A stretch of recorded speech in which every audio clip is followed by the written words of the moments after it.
Good morning, aloha from Florida. So let's talk real quick about 4 facts from flying. The first one is the mechanical gyroscope. It holds rigidity in space.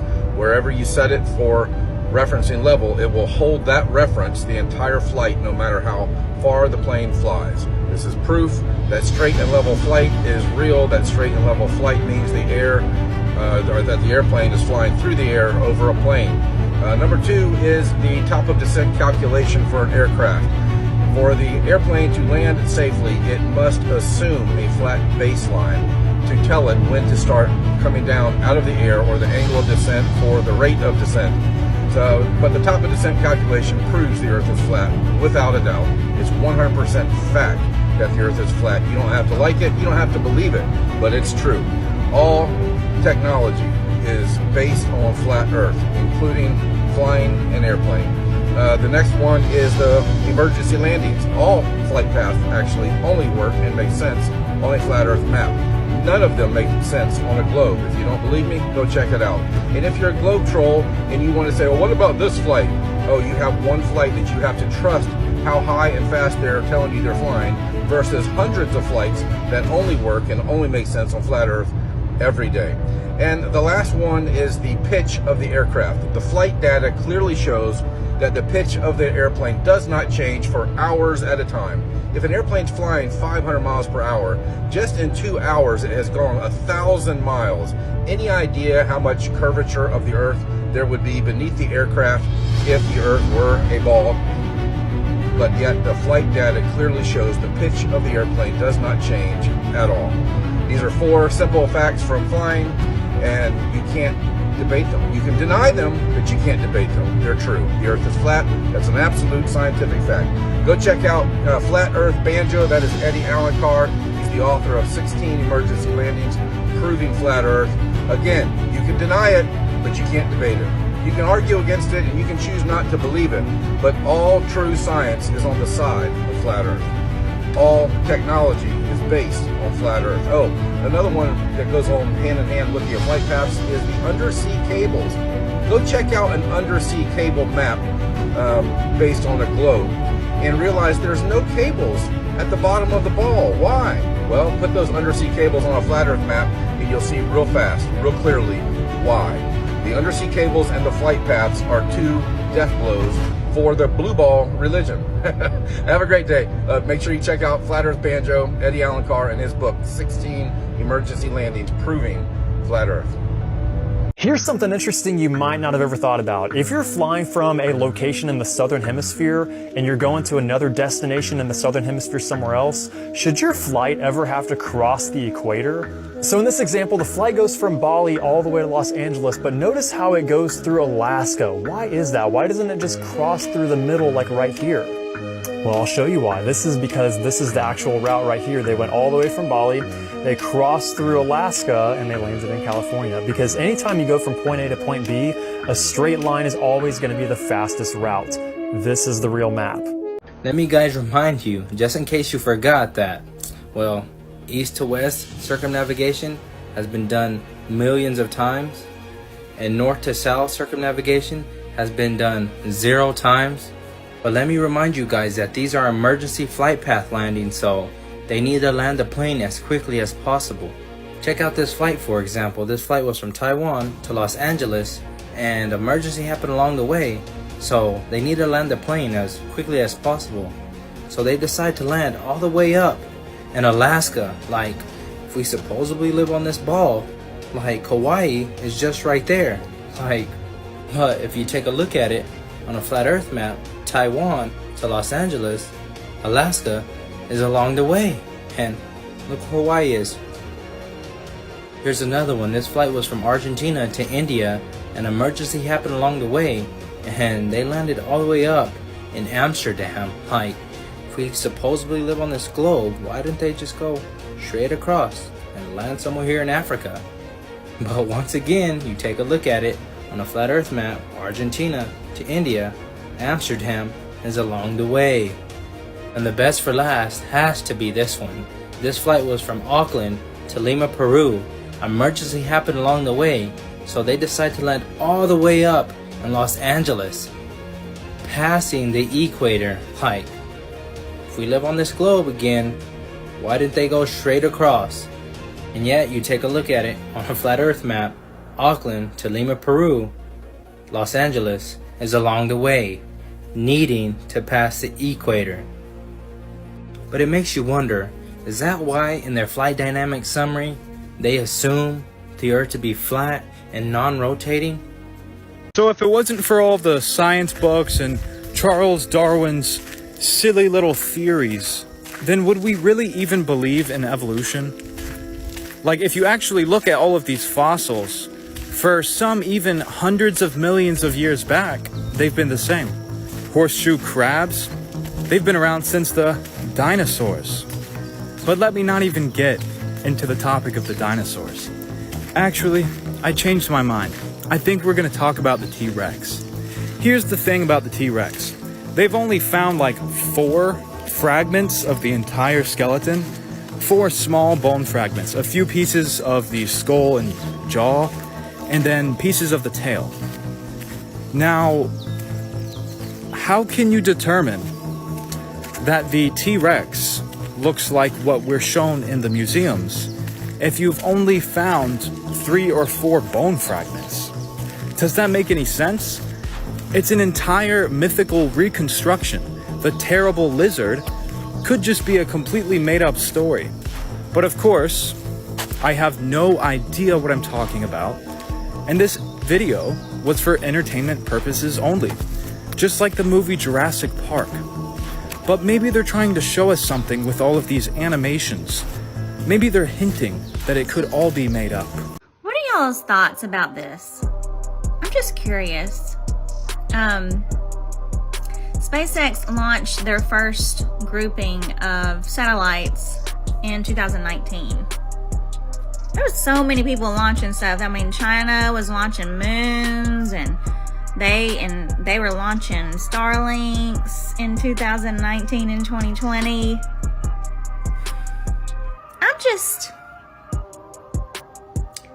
My spidey senses are going off. So we have 6,000 to 7,000 satellites in orbit right now, in lower Earth orbit. But the plan is to have 42,000. And that's not all, because there's other companies that are going to launch their own constellation also. Isn't that a lot in our sky?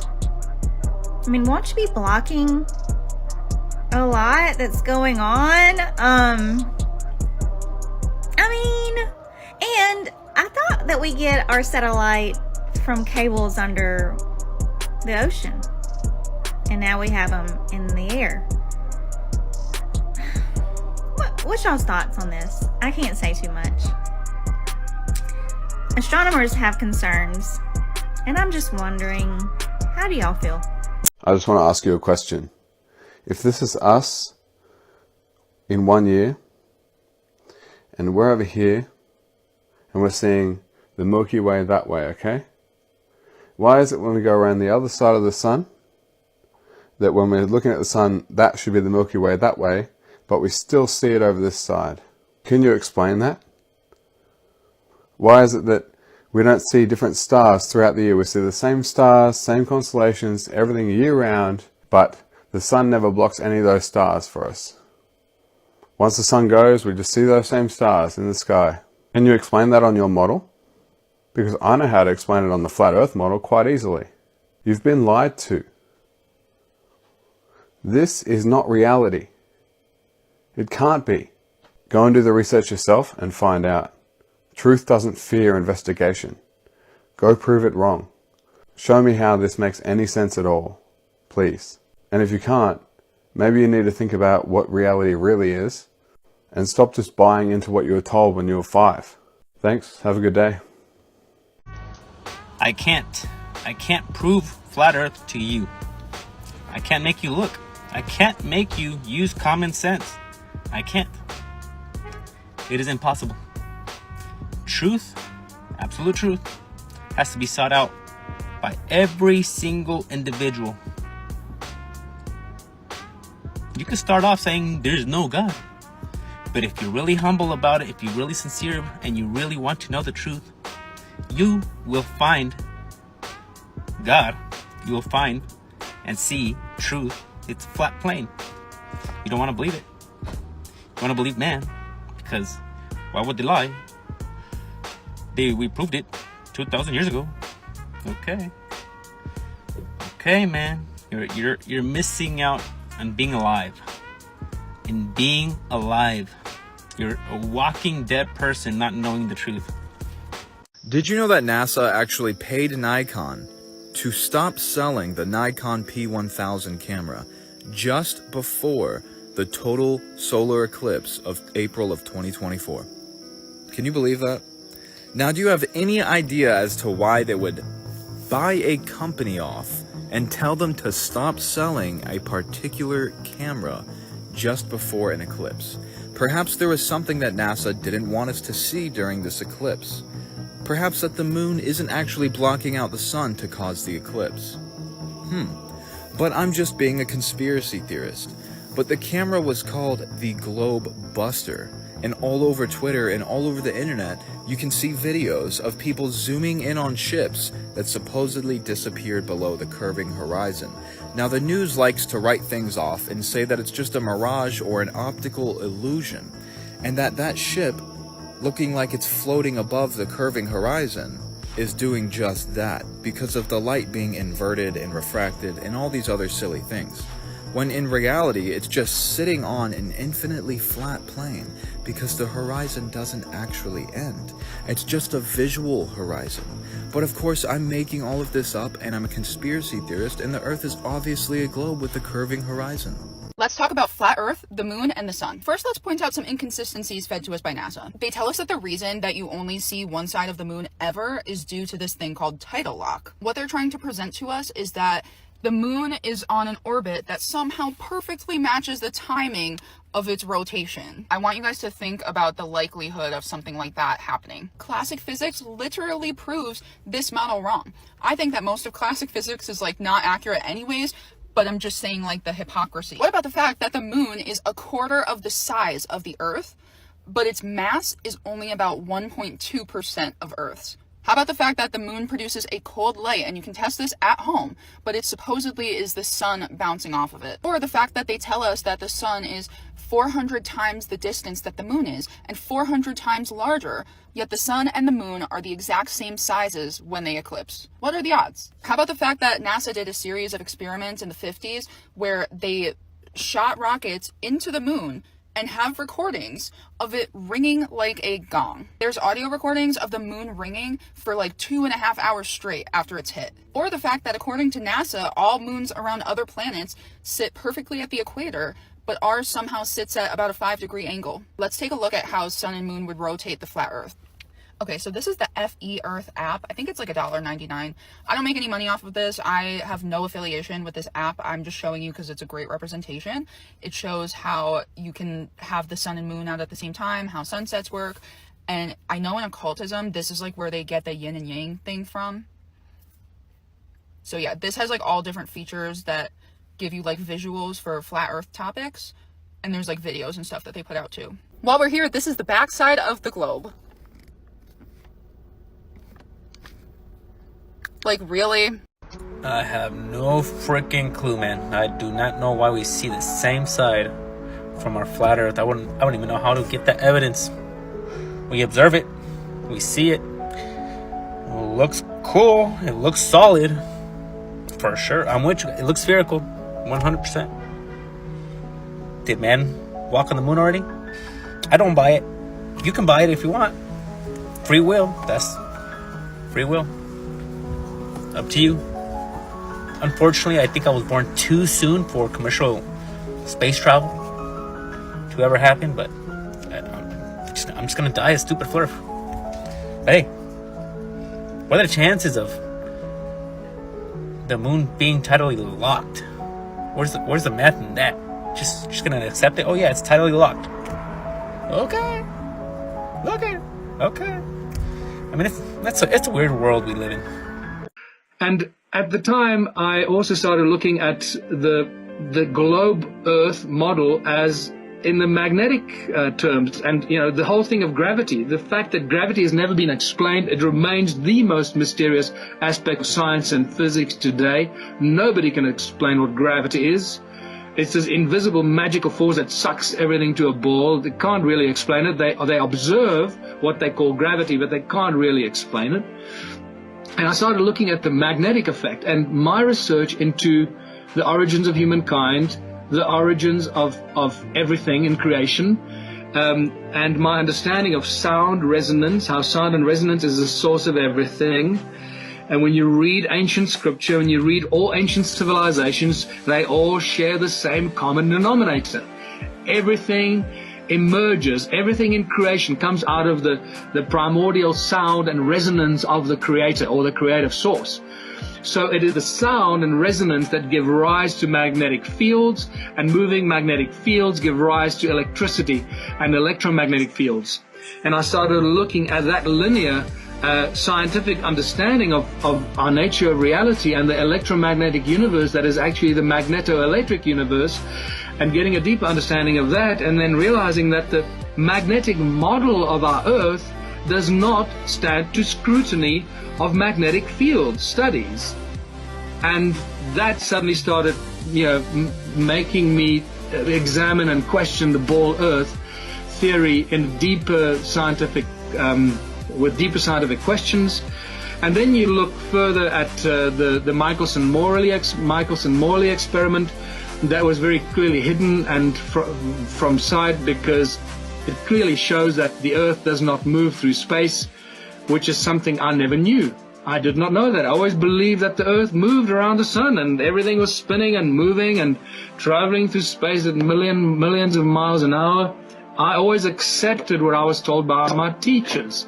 Once again, I had to remind myself that everything we've been told is a lie. So, could the flat Earth versus ball Earth theory be one of those lies that we were told? At this stage, I have my own theories on this, but I also discovered the moment I started sharing my theories from a scientific perspective, I came under such venomous attack from people that I decided to bury it and just not talk about it, because I like to discuss everything and anything, and I invite everyone into the Ubuntu movement, and I expect people in the Ubuntu movement to be open-minded and be prepared to discuss everything and be rational about it and evaluate everything to the best of our ability. But I came under such venomous attack from people everywhere that I realized that this is maybe not the right time to start talking about the flat Earth, because as scientific as I want to be about it, some people are just not ready to discuss it. And I realized that it has become the holiest cow, even holier than the money issue. And so for now, it's more important for us to save the world from economic slavery and find a new way out of this enslavement system that we're all born into, than worrying about whether the Earth is flat or a ball. As soon as we freed ourselves from the enslavement situation that we're in, all that stuff will come out of the woodwork in any case. It came in the mail and y'all are opening it with me. Ooh. Smell it. Woo!